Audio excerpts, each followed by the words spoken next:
ایک بار حضرت موسیٰ علیہ السلام نے اللہ سے پوچھا کہ میں آپ سے اتنا قریب ہوں کہ آپ سے بات کر سکتا ہوں، کیا کوئی اور بھی آپ کے اتنا قریب ہے؟ اللہ تعالیٰ نے فرمایا کہ اے موسیٰ، آخری زمانے میں ایک امت آئے گی، وہ امت رسول صلی اللہ علیہ وسلم کی ہوگی۔ اس امت کو ایک ایسا مہینہ ملے گا جس میں وہ سوکھے ہونٹ، پیاسی زبان، خشک آنکھیں اور بھوکے پیٹ کے ساتھ افطار کے وقت میرے بہت قریب ہوں گے۔ اے موسیٰ، تمہارے اور میرے درمیان 70 پردوں کا فاصلہ ہے، لیکن افطار کے وقت اس امت اور میرے درمیان ایک بھی پردے کا فاصلہ نہیں ہوگا، اور جو دعا وہ افطار کے وقت مانگیں گے اس کو قبول کرنا میری ذمہ داری ہوگی۔ مزید ویڈیوز دیکھنے کے لیے ہمارے پیج کو فالو کریں۔ جانور ہے جو نمازی کے آگے سے گزر جائے تو نماز ٹوٹ جاتی ہے۔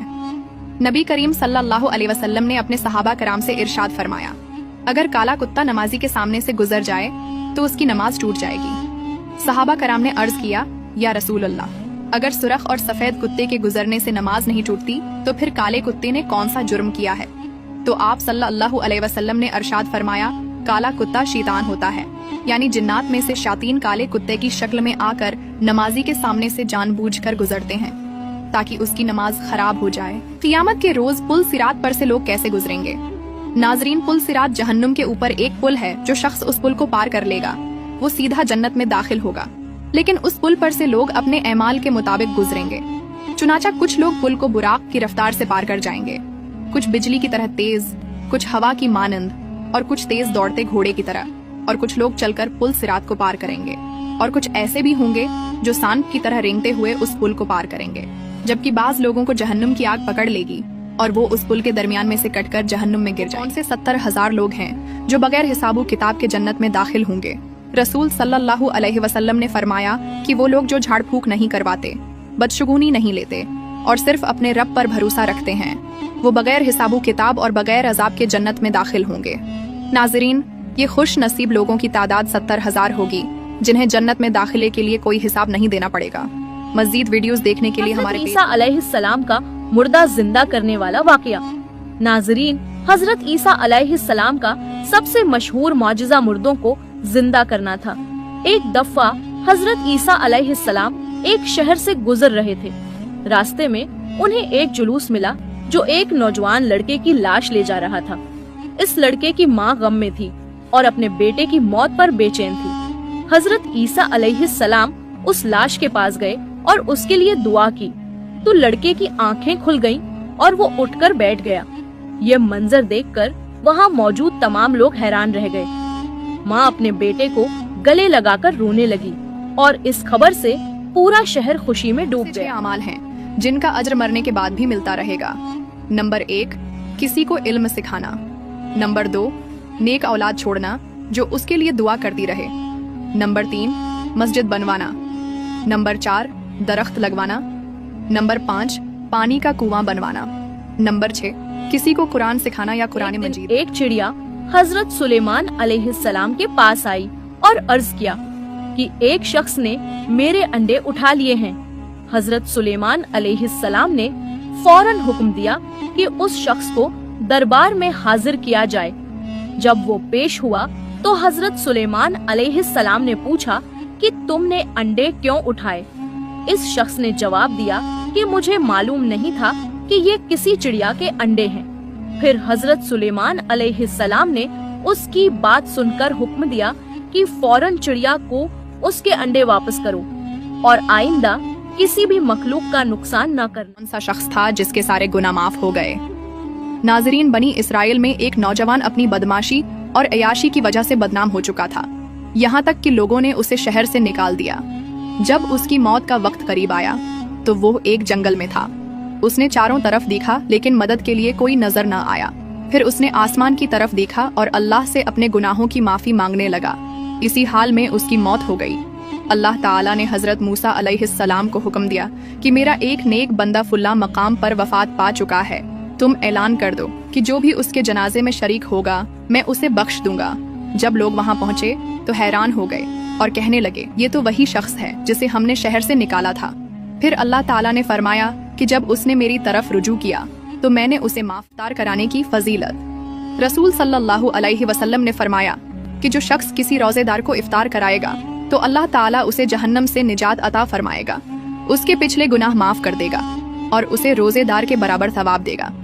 پھر رسول صلی اللہ علیہ وسلم نے فرمایا کہ یہ فضیلت صرف بڑے افطار کا انتظام کرنے پر ہی نہیں، بلکہ اگر کوئی شخص کسی روزے دار کو ایک کھجور یا پانی کے ایک گھونٹ سے بھی افطار کرا دے تو اسے بھی وہی ثواب ملے گا۔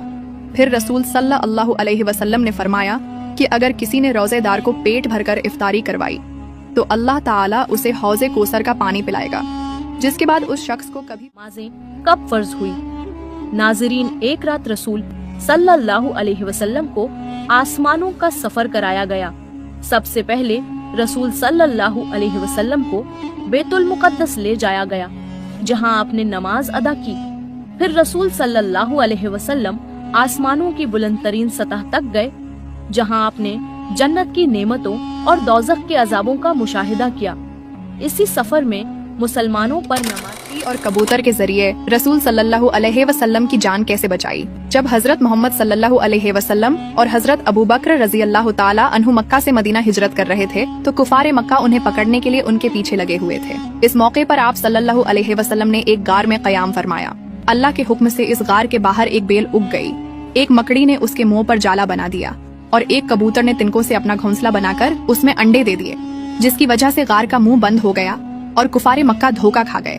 اس طرح اللہ کے حکم سے رسول صلی اللہ علیہ وسلم کی جان بچ گئی۔ مزید ویڈیوز دیکھنے کے لیے ہمارے پیج کو فالو کریں۔ موت کا فرشتہ نماز کے وقت پوری دنیا کا چکر کیوں لگاتا ہے؟ ناظرین، جب جماعت کی نماز کا وقت ہوتا ہے تو اس وقت ملک الموت پوری دنیا کا چکر لگاتا ہے۔ وہ ہر نمازی اور بے نمازی کو دیکھتا ہے کہ کون نماز پڑھ رہا ہے اور کون نماز چھوڑ رہا ہے۔ جو شخص نماز پڑھنے والا ہوتا ہے، حضرت اسرائیل علیہ السلام اس کی روح قبض کرتے وقت اس پر سختی نہیں کرتے، جبکہ جو شخص بے نمازی ہوتا ہے اس کی روح کو موت کے وقت سختی سے نکالا جاتا ہے۔ اللہ تعالی ہمیں نماز قائم کرنے والا بنائے۔ رسول صلی اللہ علیہ وسلم نے فرمایا کہ جب تمہارے والدین وفات پا جائیں تو انہیں دفنانے کے بعد ان کی قبر کے قریب بیٹھ کر اللہ کا ذکر کرو۔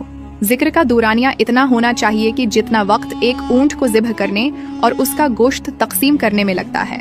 رسول صلی اللہ علیہ وسلم نے مزید فرمایا کہ جب میت کو دفن کیا جاتا ہے تو وہ اس وقت گھبراہٹ محسوس کرتی ہے، جیسے کوئی شخص سمندر کی لہروں میں ڈوب رہا ہو، لیکن جب وہاں اللہ کا ذکر کیا جاتا ہے تو اس کی پریشانی دور ہو جاتی ہے اور وہ خوش ہوتی ہے کہ اس کی اولاد نے اس کا حق ادا کر دیا۔ قرض واپس کرنا کتنا ضروری ہے؟ رسول صلی اللہ علیہ وسلم نے فرمایا کہ اگر کوئی شخص اللہ کے راستے میں شہید کیا جائے پھر اسے زندہ کیا جائے، لیکن اگر اس کے ذمے قرض ہو تو وہ جنت میں داخل نہیں ہوگا جب تک کہ اس کا قرض ادا نہ کر دیا جائے۔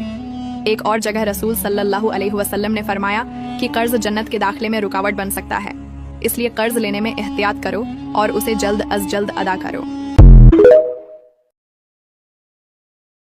قیامت کب آئے گی؟ رسول صلی اللہ علیہ وسلم نے فرمایا کہ قیامت اس وقت تک قائم نہیں ہوگی جب تک میری امت بتوں کی پرستش شروع نہ کر دیں، اور عنقریب 30 جھوٹے دعوے دار آئیں گے۔ ہر ایک یہ دعویٰ کرے گا کہ وہ نبی ہے جبکہ میں خاتم النبیین ہوں۔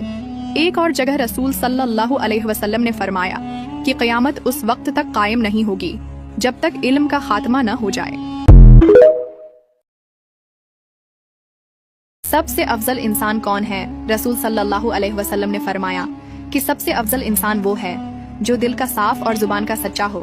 ایک اور جگہ رسول صلی اللہ علیہ وسلم نے فرمایا کہ بہترین مسلمان وہ ہے جس کی زبان اور ہاتھ سے دوسرے مسلمان محفوظ رہیں۔ اسی طرح ایک اور حدیث میں رسول صلی اللہ علیہ وسلم نے فرمایا کہ مومنوں میں سب سے کامل ایمان والا وہ ہے جو اخلاق میں سب سے بہتر ہو۔